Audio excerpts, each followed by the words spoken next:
உலகில் தற்போது மிகப்பெரிய மாற்றத்தை ஏற்படுத்திக் கொண்டிருக்கும் QR கோடு உருவானதன் வரலாறு குறித்து சுருக்கமாக இந்த தொகுப்பில் பார்க்கலாம். உலகம் முழுவதும் தற்போது ஆக்கிரமித்து பொருளாதார வரலாற்றில் பெரும் புரட்சியை நிகழ்த்தி வருகின்றது கருப்பு மற்றும் வெள்ளை புள்ளிகளை கொண்ட படங்கள்.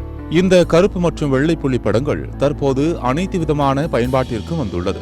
இவற்றை QR குறியீடுகள் என்கின்றனர் ஆராய்ச்சியாளர்கள். இந்த QR குறியீடுகள் தற்போதைய நிலையில் அனைவரின் வாழ்வில் அங்கமாக மாறிவிட்டதை யாராலும் மறுக்க முடியாது. 10 ரூபாய் டீயாக இருந்தாலும் சரி, பல லட்சங்கள் மதிப்புள்ள பொருட்களை வாங்குவதாக இருந்தாலும் சரி, இந்த QR குறியீட்டை ஒரே ஒரு முறை ஸ்கேன் செய்வதன் மூலம் பணத்தை செலுத்திவிடலாம். அவ்வாறு ஆதார் கார்டு முதல் எங்கும் ஆக்கிரமித்திருக்கும் இந்த QR கோடுகள் உருவானது ஒரு ஜப்பானிய விளையாட்டால் தான். 1950 முதல் 70களில் உலக அளவில் தொழில் புரட்சி ஏற்பட்ட சமயம், சந்தைகள் பெரிதாக வளர ஆரம்பித்த தருணம், விதவிதமான பொருட்கள் விற்பனைக்கு வந்த நிலையில் பொருட்களை அடையாளம் காண அதுவரை புல்சை கோட் பயன்படுத்தப்பட்டு வந்தது. இதற்கு பதிலாக அதனை எளிமையாக்கி பார்கோடுகளை உருவாக்கி அறிமுகப்படுத்தினர் ஆராய்ச்சியாளர்கள். நீளமான கோடுகள் நெருக்கியும் விலகியும் தடித்தும் சிறிதும் தனித்துவமான அமைப்பை ஏற்படுத்தி இருக்கும். இந்த பார்கோடுகளை இதற்கென்று உள்ள தனித்துவமான ஸ்கேனர் மூலம் மட்டுமே ஸ்கேன் செய்தால் அதில் இருக்கக்கூடிய விவரங்கள் கம்ப்யூட்டர் திரையில் தெரிய வரும். அறிமுகப்படுத்தப்பட்ட ஆரம்ப காலத்தில் இந்த பார்கோடுகள் பொதுமக்களாலும் வணிகர்களாலும் விரும்பி ஏற்றுக்கொள்ளப்பட்டன. இதன் மூலம் பொருட்களை ஸ்கேன் செய்வது மிகவும் எளிமையாகவும் நம்பிக்கைக்குரியதாகவும் மாறியது. ஆனால் சந்தை வளர வளர பார்கோடுகளால் அந்த வளர்ச்சியின் வேகத்திற்கு ஈடுகொடுக்க முடியவில்லை. தொழில்நுட்ப யுகமான 20ஆம் நூற்றாண்டின் ஆரம்பத்தில் பொருட்களில் அதிக தகவல்களை சேமிக்க வேண்டிய நிலை உருவான போது தொழில் புரட்சி ஏற்பட்ட சமயத்தில் உதவிய பார்கோடுகள் தொழில்நுட்ப யுகத்தில் கை கொடுக்கவில்லை. மேலும் பார் குறியீடுகளில் இந்த சிக்கலான குறைந்த தகவல்களை மட்டுமே சேமிக்கும் நிலை, ஸ்கேன் செய்யும் கருவிகளின் விலை உயர்வு, ஸ்கேன் செய்யும் முறை போன்றவற்றின் காரணமாக பல்வேறு நிறுவனங்கள் பார்கோடில் இருந்த இந்த பிரச்சனைகளால் பாதிக்கப்பட்டது. அவ்வாறு 1990களின் ஆரம்பத்தில் பாதிக்கப்பட்டது பிரபல ஜப்பானிய வாகன தயாரிப்பு நிறுவனத்தின் துணை நிறுவனமான டென்சோவே. பார்கோட்டில் குறைந்த தகவல்களை மட்டுமே சேமிக்க முடியும் என்பதால் ஒரு பொருளிலேயே 10 பார்கோட் ஸ்டிக்கர்களை ஒட்ட வேண்டிய நிலைக்கு தள்ளப்பட்டது இந்த நிறுவனம். இந்த பார்கோட் பிரச்சனை அதன் உற்பத்தியிலும் எதிரொலித்தது.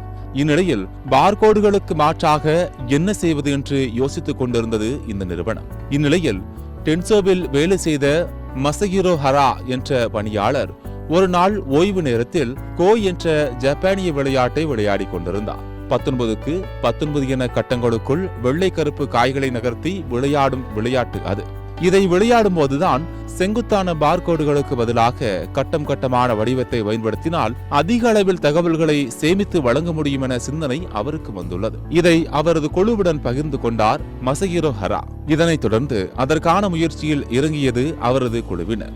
அவர்களது உழைப்பில் 1994இல் உருவானதுதான் QR கோட். ஆனால் இந்த QR கோட் உலக அளவில் மிகப்பெரிய மாற்றத்தை ஏற்படுத்தும் என்றோ சாமானிய மனிதர்கள் வரை சென்றடையும் என்றோ அவர்கள் எதிர்பார்த்திருக்கவில்லை. 20ஆம் நூற்றாண்டின் ஆரம்பத்தின் முதல் கட்டத்தில் தனது பயணத்தை நிதானமாக தொடங்கியது QR கோட். 21ஆம் நூற்றாண்டின் தொழில்நுட்ப யுகத்தில் செல்போன்களின் கேமரா வந்த பிறகு மாற்றங்கள் வேகமெடுக்க ஆரம்பித்தது. QR கோடை ஸ்கேன் செய்ய சிறந்த கருவியாக மாறியது செல்போன் கேமராக்கள்.